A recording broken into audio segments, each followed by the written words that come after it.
morning and welcome to Smell the Coffee on this Monday morning. You're joined by Diana Master and Glenora Shapura. How are you doing? I'm doing very well. I look fabulous. I can feel see. fabulous. It's a great way to start the week. Yeah. It's payday week. Yeah. I mean, what more can we look forward to? You look very hot, I do have to Thank say. you, You look thank you. amazing. It's ushering in the money. It's ushering in the money. You know what? Today's actually not a really good day for me because it's the 16th anniversary of my dad's death. I am so sorry. Yes. So today is 16 years. Yes. Yeah, so it's funny how simultaneously 16 years can feel like a lifetime ago, but also can feel like yesterday. It's so crazy. It's It was like, just like now. I know I also struggle around like my father's anniversary, death anniversary. So sometimes I just try to block it out of my mind. Yeah, but something your body knows or whatever. your body just knows. Your body knows something. It knows that we are approaching the anniversary, and then you start like, oh, this is why I'm feeling this way, even if I'm trying to block it out. This weekend was heavy. It was so heavy. I think yesterday I even called my mom and I was crying and she's like, yeah, because tomorrow's the 23rd of Feb, so it could just be that thing. That you're processing. I was just like, oh my gosh. It's so crazy how you learn to live with grief. You don't forget about it.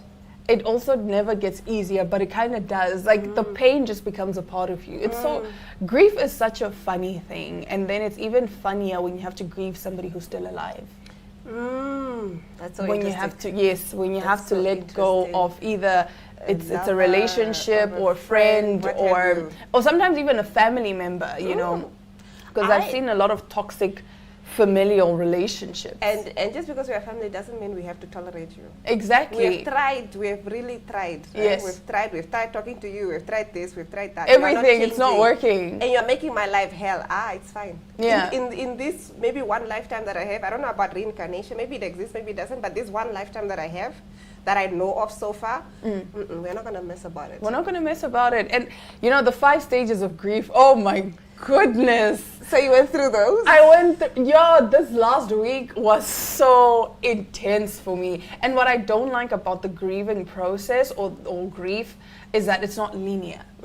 So for those of you that don't know the 5 stages of grief, and again, this is in no random order, you have the denial, you have the anger, you have the bargaining, you have the depression, and then finally acceptance. But for you to get to acceptance, Actually, I think but do you go through the same order? Like, No, you get what I'm saying? it's not I linear. feel for me, it felt You it was fluctuate. all over the It's place. all over. I did the denial and bargaining first. Yeah. And then anger. Wow, I've been angry. The anger. Yeah. And I had to like write a letter. Yeah. You know what I mean? And You gave burn me it. the same advice. Yeah, You so said that, write a letter. that helped. I think I'm now starting to, what is the fourth one? What's the other?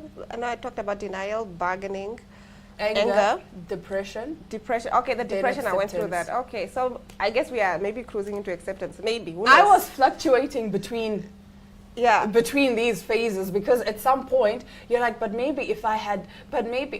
if, that's the bargaining, right? And then you get to the anger, like, no man, how could you, and then you get to the, I was dipping my foot between acceptance and also denial. It was so crazy because you're like, okay, I have to accept that. Okay. And then it's like, but no, man, like, wait a minute. No. And then you get to a point where you're just like, okay, this is just how it is. But wait a minute. It's, you go through the most. And I don't want to go through this again. I think the way I loved my father and the pain of losing him, I am so afraid of loving. Like even now, even my family members, I tell them like, don't call me achter mekaar unless it's really, you know what I mean? Because I'm in a panic state. Yeah. If you can't reach me, send me a message. Text, Because if I come to my phone and there's like 5 missed calls from mom or from sister, whatever, I'll be like, what happened, guys? What happened? Do you know for like 2 years, I could not, like, I didn't like receiving calls in the middle of the night because that's how I remembered. So I'm going to share the story, and I like that I can share the story now without even, being emotional about it. But it was around midnight, my mom received a call. was the hospital. And they said, "Hi, Mrs. Master, please make your way to the hospital. Things are not looking good.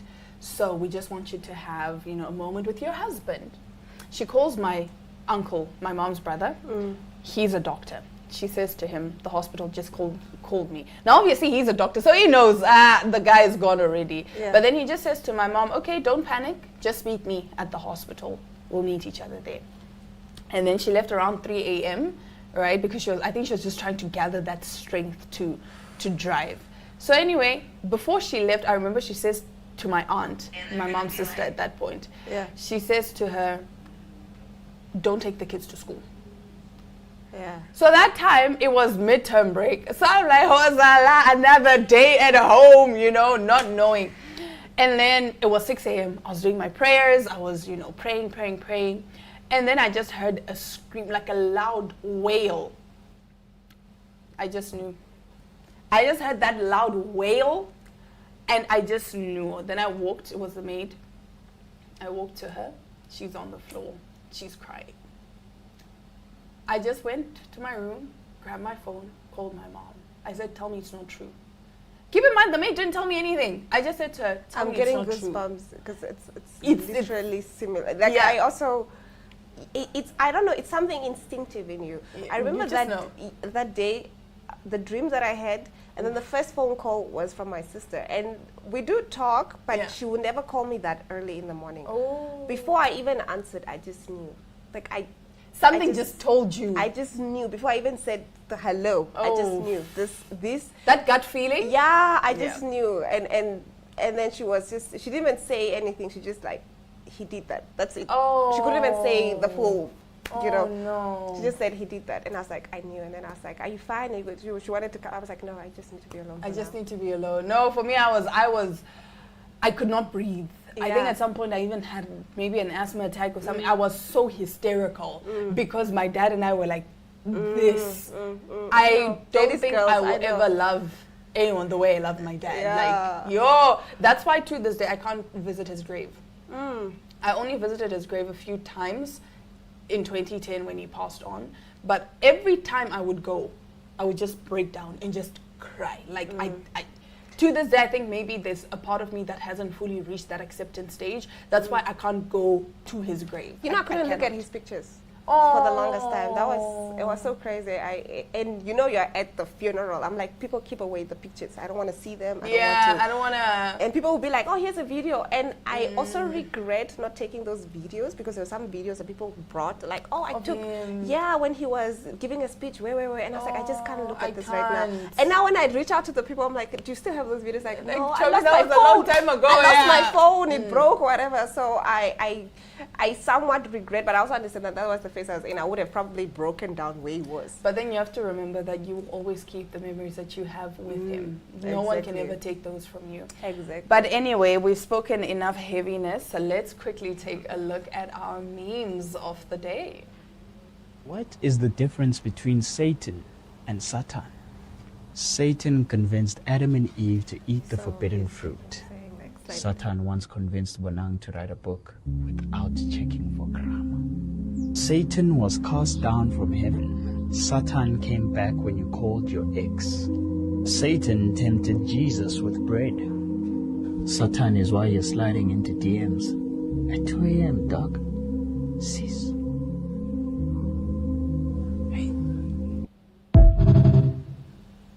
I agree. Satan, I agree. Like, if I get a DM, I am not responsible for my... You know was it you who was saying this? He was like, it's actually villainous for you to slide into my DMs and then tell me you're not ready for a relationship. What are we doing? What are we doing, bro? Why are you wasting my time? That's my problem with men. You saw me living my life. Best life. Then you want to come and disrupt my schedule. Fine, I give in to the disruption of the schedule. Then you want to come tell me, actually, Choma, this is deep.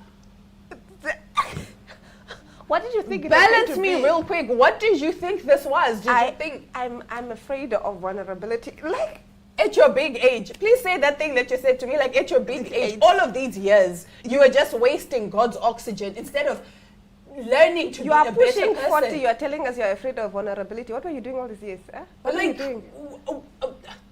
What was happening? Not a in bit those of 40 years? introspection, not a small therapy, Nyana, just here and then. no. Nothing. Not, and I'm sure you've gone through countless relationships that have told you the same thing.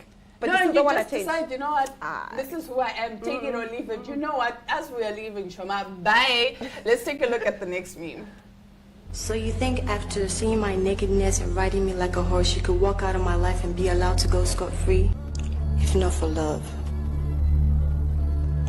If not for love, Raj, you should be lucky I found love in you. You know what? I will wait till I see the strength of your love. You can go. Don't talk to me about love. You don't know nothing about love. You're just full of selfish pride. Don't talk to me about love. Listen, you've caused me so much pain, but that's in my past. You cannot control the pleasures of my future. I choose to stay. Just stay out of my life. Watching an old Nollywood movie would fix me right about now. It would fix me. And if you guys don't know who that is Beyonce. Beyonce. Oh, Beyonce. Wasn't there Beyonce and Rihanna? Beyonce and Rihanna. Oh That my is Beyonce gosh. there. So don't come here and say what. We had our very own Beyonce. And Rihanna. You know what? Let's have a sleepover and we watch Word. old Nollywood movies. And they were ridiculous in the best way possible. But I can't believe we were, gushing over them because the storylines were very, very long. I remember I used to watch like one movie. Part one was Up to 3 part 6. hours. Part Up to one was part 6. And we will watch. Yeah. The whole Nollywood day you're movies. watching that, whatever it is, till it's done. Nollywood movies taught us patience. And for some reason, my dad loved African movies. Oh my gosh. Yo. It was, like you're saying, we would start watching a movie at 10 in the morning. 7 in the evening, that movie is still playing. You're just like, yo, Chami, aren't you bored? But then, now that's when I realized, really and truly, it's because of social media that we don't have the attention span anymore. Because back then, We used to watch those we long could watch and movies. sit. But now, And they were so unnecessary. Like when the father is coming home from work, so they'll show him driving in, the door being opened. yes, Him and getting then he in. must walk That from whole the walk, car. they will show the whole, and we will sit and watch, guys. Patience. Patience. But then now, I can't even sit through an hour-long episode. I'm like, oh, like you're watching and then you have to be on your phone and Somebody sent me a podcast, and it was 3 hours. I was like, not in no. this lifetime, babes. That's why Summarize even- it for me, please. Summarize. What do you want me to hear in this podcast? that's why even with voice notes, Yeah. I always listen to my voice notes at 1.5 speed. I don't listen So to I my always voice sound like notes. Yeah, Oh, wow. I don't have the patience to listen to, hi babe, so no. And then I was there doing a thing. I No. was there acting, and then come on! No. I put in like effort. No, I I put in hate to effort. break it to you, but every time you send me a voice note, you are on 1.5 speed. Sorry, it is what it is. Let's take a look at one more meme. To our IT guys, IT technicians in our companies, guys, please respect us. This thing of you, when we come with our laptops and we tell you guys that this laptop is giving us issues, it doesn't want us to access this and that, or this thing is not working, and then you start by restarting the laptop. What are you saying about me? You start by restarting the laptop. Even worse, when you ask me, did you switch it off and on? And when you have a qualification and you're being paid to be an IT technician or whatever they call you, a developer, whatever they call you, and then you want to tell me, you want to ask me if I switched on the laptop off or on, off and on. Guys, let's respect each other. And this thing of you guys, when we give you guys our laptops in the morning, and then it takes you 2 days to solve a small problem. A small problem. Now me, I don't have a laptop for 2 days at work. I don't have a laptop for 2 days at work. I must work in my head. I must work in my head, me. I must work in my head. Now you're forcing me to link my phone now. Now I'm getting notifications I shouldn't be getting in the middle of the night on my phone. IT technicians. IT technicians. Okay. For real. For realsies. What do you mean? Did you switch it on and off? Like, yeah, that was the first thing I tried. That's literally the first thing you try. You try to reboot, and they're like, okay, but did you try to turn it on and off? No, why didn't I think of that? Silly me. But I think we also need to hear from the IT department, because they also have like crazy stories where like, oh, really? Did you try it? And then you do the thing that they are telling you to try, and then it works. Sometimes also I have to say I'm guilty of this, where I'm like, I tried the thing on my own, but now that I'm trying it with you, it's all of a sudden working. Yeah, it does that. I swear it was not working before. It is what it is. But anyway, we will be right back right after this short commercial break as we get into our top stories. Stick around.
Getting into our top stories, so I saw this video and I think I relate, right? I think this needs to happen. We need to perhaps normalize it, because then people will stop taking you for the P word. Let's take a look at this video. Beats boys. Beats that boy. Beats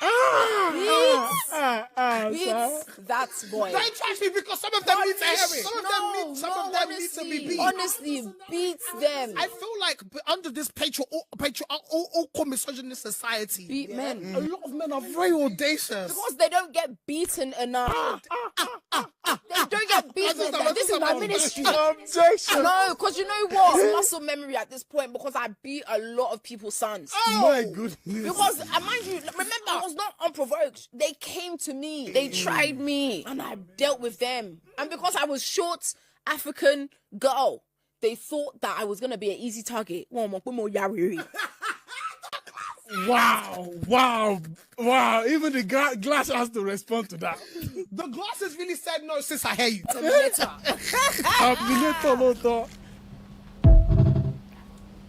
Just go conk him on the head. You don't even need to beat him. Just go You know on the what head. he's saying?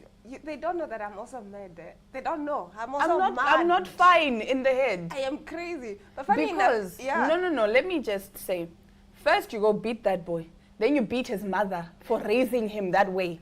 It is her fault that her son acts like this. It's Not because the she whole did entire not. line, the whole It's entire because she did not beat up her son growing up. So you know what? Now I'm going to parent your son for you. You must sometimes don't even beat. Just go conk him on the head. Just rearrange his brain small. Funny enough, this is a nice segue into our next story, actually.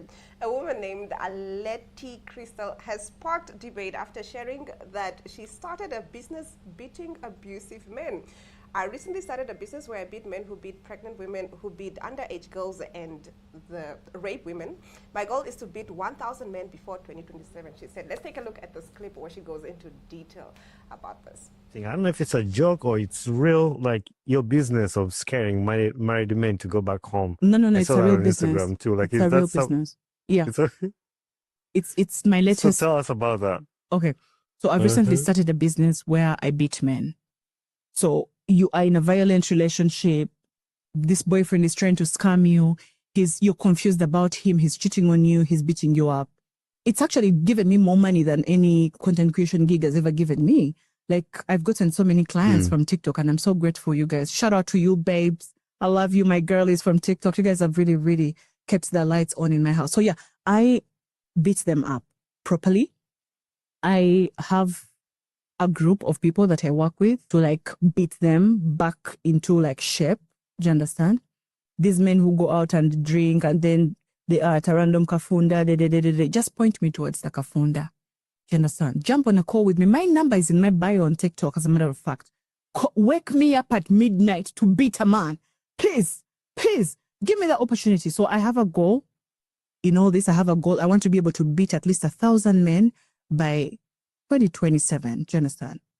So I feel like if I can do that as a businesswoman, that's good. That's good enough. So I'm also trying to work with the police. I want to go to the police and ask them to help me. After beating you up, I want to be able to drag you to the police and say, this one has been beating up a pregnant woman. This one has been beating up a girl that's underage.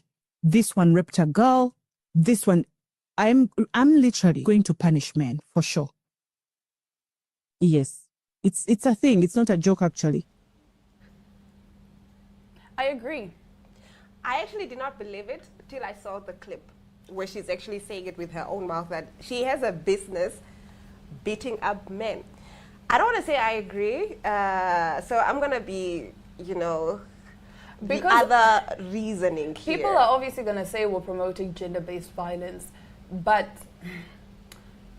honestly speaking, how are you beating up a pregnant woman and there are no repercussions, there are no consequences? You heard her say she wants to work with the police to beat men, because I feel like, honestly speaking, even this thing of lying, people lie unprovoked. Why are you lying? No one is going to beat you. Why are you lying? You understand? But then here, you are beating up you're beating up an underage girl. You are raping women. You are a menace to society. You are the trash of society. And we must just be like, oh, but boys will be boys. Boys will be boys? No. Excuse me?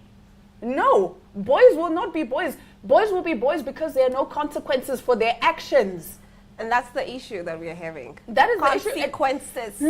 But also, somebody in the comments said something quite profound. They were like, it's so sad that it's a woman who is taking up this mantle and saying, okay, if nobody's going to defend this vulnerable, woman, there's a what, I'm going to step in and defend. Where are the other men? You know what I mean? Where are the other men to hold, these abusive men or whatever to account? I did hear a story, I think back in Kenya, when I was traveling there, but this was a very nice story. So apparently men, there was a time when they were beating women or whatever, but other men in society would beat them. Yes. Up. It's like somebody, you know how almost if you're caught and you're stealing, how the society will beat you up. Yeah. So that's what was happening there. So if we just hear Zakaria is in a relationship with Uhu and he's beating his girlfriend. Not Zakaria catching strays. Zakaria is my bestie, so that's like an inside joke. He's the sweetest person. He will never ever harm a fly. But let it be on record that Zakaria does not agree to any of these things. He's here shaking his head viciously like, no. Yeah, but for example, a man named Zakaria that I don't know is beating his girlfriend. The men in society will go to Zakaria's house and beat him up. Yeah, because you have all these balls to hit up a woman. Yeah. Square up. With people your size, and apparently that issue stopped very quickly. I mean, it's a story I was told, so I'm not sure how factual. How true it is. Yes, but I think we need to, as a society, we need to also clean up the society. I am going to say something very controversial. If you steal, just chop off the hands. If they rape, just castrate them. Where was it happening? I don't know. It's part of the Sharia law, if I'm not mistaken. Yeah, I speak under correction. It's quite, but yeah. Moral of the story: beat boys. Beat boys. And on that note, that brings us to the end of this week's episode. Today's episode of Smell the Coffee for me, Diana Master and Glenora Shipura. Please do remember all the things that we shared here are jokes. We don't actually condone violence. Please, please, please, please. These are just memes that we saw circulating, and these are stories that we decided to discuss and today. Also an opportunity for us to just think about things in society. So don't take everything for, Diana said this or Glenn said this. So please. All right, on that note, we'll catch you guys again tomorrow, same time, same place.